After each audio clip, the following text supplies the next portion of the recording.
लाल चौधरी साहब, मसला ये है कि आज तो बाजी पलट गई। आज प्राइम मिनिस्टर चौधरीज को मिले, अंदर की खबर आई है। चौधरीज ने कहा जी हम डट कर प्राइम मिनिस्टर के साथ खड़े में। उन्होंने ताना भी लगाया कि शहबाज शरीफ को 14 साल बाद हमारा ख्याल आया, और उन्होंने कहा ऐसी कोई चाल का फ़ायदा, इसकी कामयाबी का चांस ही ना हो। आपने इन पत्तों पर रख के पूरी अदम एतमाद की मूवमेंट चलाई हुई है, नंबर 1। और नंबर 2, ऑब्वियसली मैंने तो पॉइंट पुट किया था, लेकिन उन्होंने कहा कि आपकी अपनी पॉपुलैरिटी इतनी डाउन है कि खैरात में भी आपको वोट नहीं मिल रहे केपी के अंदर। Your take on it sir, चल क्या रहा है? तहरीक बाद फिनिश हो गई आज जो प्राइम मिनिस्टर एक्टिव हुए हैं, तेल पे पेट्रोल पे रिलीफ दिया, मुलाकातें कर रहे हैं, फारिग ऑपोजिशन?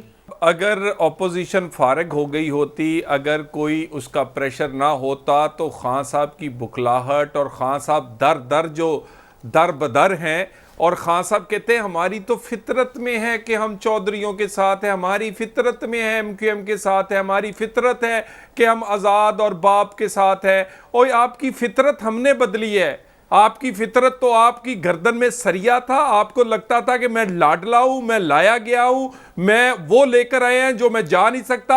आप तो इनके घर इनका फोन सुनना मुनासिब नहीं समझते थे, और कहा क्या करते थे इन्हें, वो मैं दोहराना नहीं चाहता।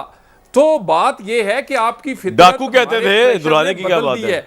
अब वो अब ये खान साहब वो हैं जो मांगते फिरते हैं। और ऐसे लोग आपने वो बसों ट्रकों में देखे होंगे, अल्लाह के वास्ते देते, अल्लाह का वास्ता है इस दफा माफ कर दो चौधरी साहब, अल्लाह का वास्ता मैं तो नहीं चंगा, मैं बड़ा गुनाहगार हाँ, मैं बड़ा पैड़ा, एक मौका दे दो मैनू, बस आखिरी दफा मैं तुहानू खुश कर दांगा, तुसी फिक्र ना करो। इन लोगों वो कर रहे हैं। और मुझे ये बताइए, हमने तो चौधरियों के घर गए हैं या किसी और के घर गए हैं, और दोबारा भी जाना पड़ा तो जाएंगे, मगर हम कोई 5 साल के इक्तदार के लिए नहीं गए।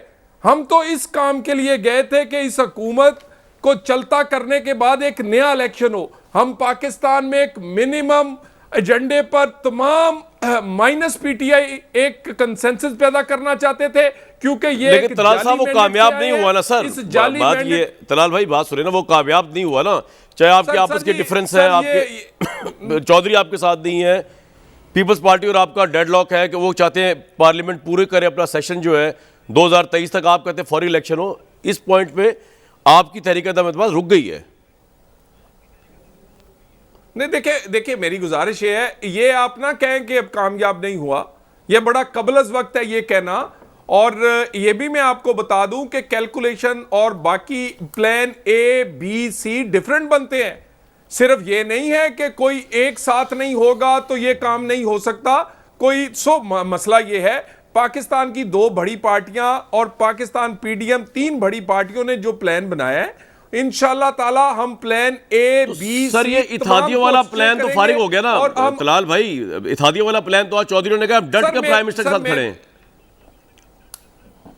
देखिए मेरी गुजारिश सुने, मुझे हमें तो नहीं अभी तक उन्होंने कोई इनकार कर दिया, या उन्होंने ये नहीं कहा कि वो शहबाज शरीफ साहब इंतजार कर रहे हैं, वो उनके घर नहीं गए शाइये पे, ये भी तो पता है ना मुझे, वो भी तो नहीं गए, उल्टा प्राइम मिनिस्टर से मिले। मुझे तो पीपल्स पार्टी के साथ मुश्तरका शाइये का अलामिया आज भी याद है, जिसमें उन्होंने कहा पीपल्स पार्टी और काफ मिलकर फैसले करेगी, मुश्तरका फैसले करेगी। तो बिलावल अगर कोई बात कर रहे हैं तो फिर वो क्या मुश्तरका नहीं है? तो मेरी गुजारिश ये, देखिए मैं इससे हटके, बाकी रही बात हमारी नाकामी, इनकी कामयाबी कहां से आ गई? इन्होंने कल जो रिलीफ दिया है वो हमारे पूरे प्रेशर की वजह से दिया है, और इन्होंने वो भी उसी तरह का झूठ बोला है क्योंकि इनके पल्ले नहीं है धेला, और ये करते फिरते हैं मेला मेला। यानी इन्होंने कहां से देने हैं? वो 60 का पेट्रोल 160 का बेचते हैं, कहते हैं 10 रुपए सस्ता कर दिया। इन्होंने वो जो बिजली थी वो इन्होंने 40 रुपए का यूनिट कर दिया, उसमें से 5 रुपए भीख देकर ये कहते हैं हमने रिलीफ दे दिया। ये कोई रिलीफ नहीं है, ये सिर्फ आपका ये पॉइंट आ गया प्रेशर की वजह से। और ये जी आपका ये प्रेशर की वजह, बुखारी साहब प्रेशर है या प्रेशर नहीं है? अवाम को रिलीफ मिला है, और अवाम को रिलीफ मिलने के साथ साथ हुकूमत को भी रिलीफ मिला है कि अब 2023 तक ये रहेंगे। आपका एनालिसिस चाहिए इस पे। देखिए गुजारिश ये है कि जहाँ तक आवाम को रिलीफ मिलने का ताल्लुक है, कुछ तो व्यूज़ आपने दिखा दिए लोगों के ऊपर, जो ग्रास रूट लेवल पर जाके आपने हर सूबे के लोगों से पूछा, मैं उसको अब दोहराना नहीं चाहता हूँ। लेकिन ये बात वाज़े हो जाती है कि लोग जो हैं उनकी शिकायत अपनी जगह मौजूद हैं। जो आप प्रेशर की बात कर रहे हैं, एक थर्ड फैक्टर को हम लोग सारे भूल रहे हैं।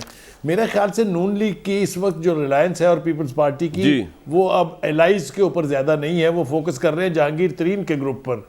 आप ये याद रखिए कि उनके पास नेशनल असम्बली में भी और प्रोविंशियल असम्बली में भी उतने लोग हैं जो चाहिए हैं वहाँ पर हुकूमत को यानी उलट पुलट करने के लिए। बिल्कुल ठीक है। और वही सारा फोकस है। कल वैसे प्राइम मिनिस्टर साहब ने खैरियत दरियाफ्त की उनकी। उनका हाल भी दरियाफ्त कर लिया 1.5 साल के बाद।